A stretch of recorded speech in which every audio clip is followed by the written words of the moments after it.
Korang baca ni. Ni adalah bukti, okey. Korang juga yang komen dekat video aku.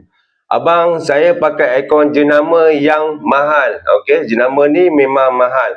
Tapi baru 2 bulan saja PC board saya dah rosak. Lepas tu motor indoor pula kong. Memang hampir. Sakit hati kan, betul tak? Beli mahal-mahal harapkan boleh tahan lama. Tapi rosak awal. Hari ni aku nak bongkar 5 sebab kenapa aircon jenama bagus dan mahal pun boleh tumbang awal dari jangka masa yang sepatutnya. Jom kita bedah satu persatu. Kita mula dengan nombor 1. Yang ni adalah paling kerap terjadi yang mengakibatkan PCB korang rosak, iaitu air menitik dan melimpah dalam indoor. Ramai yang tak tahu, dekat bahagian bawah cooling coil korang ni, aku dah buka cover, ni cooling coil, dan bawah cooling coil ni ada takungan air, tempat bertakunnya air ataupun orang panggil drain pan. Bila aircon dah lama tak servis, lumut atau habuk akan berkumpul dan mengakibatkan drain pipe. Ni drain pipe. Air daripada indoor korang akan keluar melalui drain pipe ni keluar. Kalau korang lama tak servis, berhabuk, lumut dan yang mengakibatkan lubang.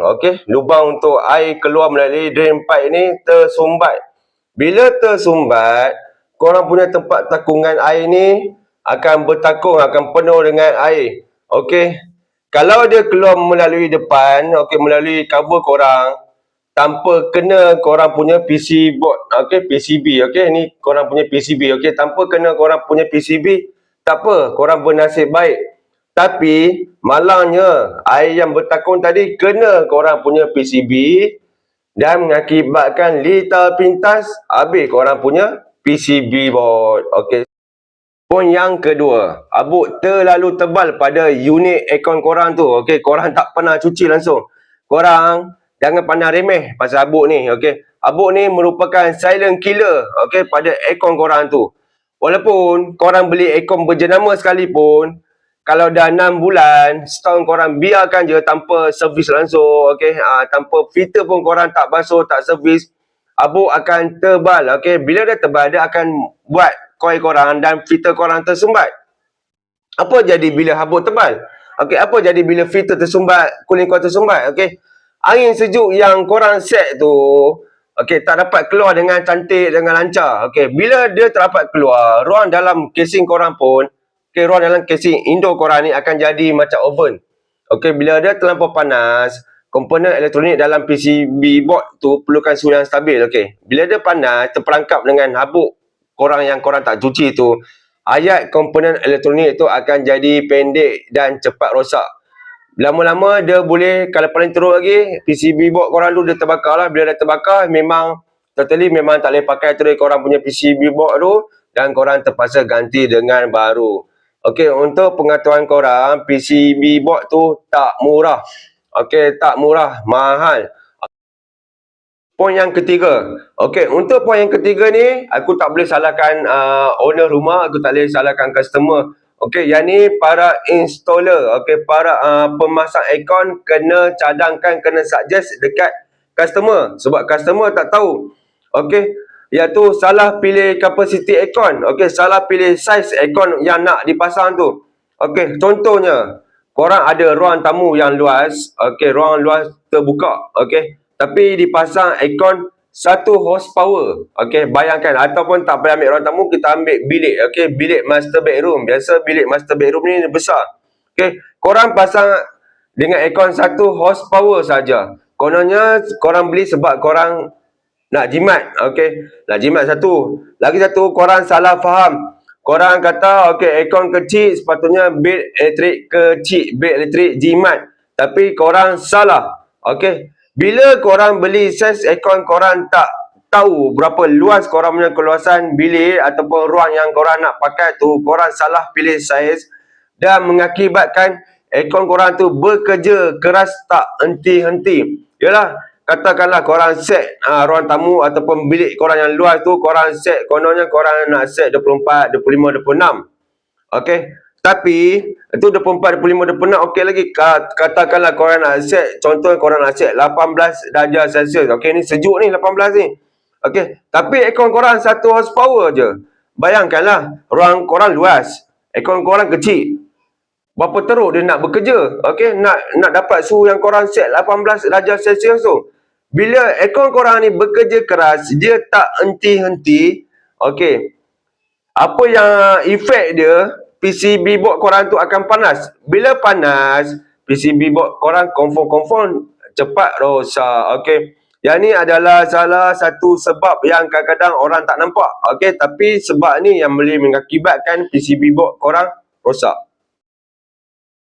Poin keempat. Okey, poin keempat ni kita tak boleh cakap apa ni, mungkin korang tak ada rezeki. Iaitu cicak atau serangga berteduh dalam korang punya casing ni. Okey, benda ni selalu sangat teknisian jumpa. Okey, kadang-kadang aku pun ada jumpa celah-celah lubang casing ni, Indo yang korang yang celah-celah casing yang renggang ni. Okey, dan tak rapat. Okey, cover tak tutup rapat. Okey, yang ni akan buat laluan favorite cicak masuk. Okey, cicak ke, semut ke, lipas ke. Bila dia masuk, konon dia nak berteduh lah sebab tempat tu sejuk kan.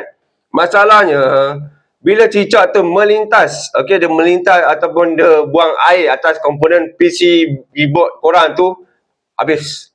Memang habis terus. Sebab apa? Bila dia melintas ataupun dia pancuk dekat korang punya PCB board tu, memang confirm akan short circuit. Bila short circuit, biasanya PCB board korang tu memang akan rosak terus. Memang tak boleh pakai. Memang tak boleh pakai. Kalau dia ada protection yang untuk mengelakkan daripada short, tak apa. Kalau dia tak ada protection, okey, memang habis lah korang punya PCB board korang tu. Tapi yang ni kita tak boleh nak jangka lah kan. Sebab benda tu kita tak boleh nak expect dia masuk. Okey, apa yang boleh buat korang, kalau korang panggil geng-geng aircon, service aircon korang pastikan setiap cover, setiap casing yang ada, dia tutup dengan kemas dan rapat. Okey, kita tak nak benda-benda ni masuk dalam PCB board korang tu. Kalau masuk, memang tak boleh buat apa. Poin yang kelima. Okey, poin ni, tabiat suka on off switch pada dinding. Dia tak pakai remote, dia suka on off switch yang kat dinding tu. Okey, tindakan korang ni, tindakan korang yang suka on off switch dekat dinding ni boleh mengakibatkan voltage spike. Okey, iaitu kejutan arus elektrik pada komponen elektronik korang tu, komponen board korang tu. Sebab barang-barang semikon ni dia barang-barang yang sensitif, dia tak tahan. Okey, dia katakanlah dia ada lebihan arus sekalipun, kalau dia ada protection tak apa. Kalau dia tak ada protection, habis. Okey, nanti mungkin akan ada orang komen aku, abang saya dah tak tarik buat macam tu, aircon saya okey aja. Abang saya remote ni memang saya pakai untuk set suhu saja, saya tak pakai untuk on off, saya pakai switch kat dinding ni. Yang ni nasib korang baik. Okey, nasib korang baik, mungkin korang tak perasan, mungkin aircon korang ada protection untuk board korang tu. Nasib baik, nasib korang baik lah. Katakan nasib korang tak baik, korang baru beli aircon, dah lah korang beli aircon mahal.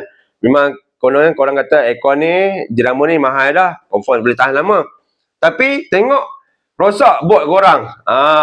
Bila rosak, kalau ada warranty tak apa. Kalau tak ada warranty, habis. Habis korang kena terpaksa tukar. Takkan korang nak beli aircon lain kan, sebab korang pun baru beli aircon. Korang nak tak nak, korang kena repair jugalah korang punya board tu. Okey, benda ni nampak simple je, tapi kalau benda ni korang tak jaga, habis. Walaupun korang beli aircon mahal sekalipun. Kesimpulannya dekat sini, aircon mahal berjenama sekalipun tak menjamin jangka hayat aircon korang tu. Okey, kalau korang tak jaga 5 benda yang aku cakap ni, benda ni adalah benda yang paling basic je. Okey, kalau korang tak jaga, korang belilah aircon mahal sekalipun, berjenama sekalipun, akan rosak juga. Dia sepatutnya boleh tahan, mungkin boleh tahan 7-8 tahun ataupun 10 tahun. Tapi ni yang abang ni 2-3 bulan je habis. Dah rosak dia punya aircon, walaupun dia beli aircon yang berjenama sekalipun. Okey, kalau korang suka video macam ni, korang suka tip macam ni, korang like, share dan paling penting korang subscribe channel aku, Kuri Botak. Okey, jumpa lagi di next video. Assalamualaikum. Bye-bye.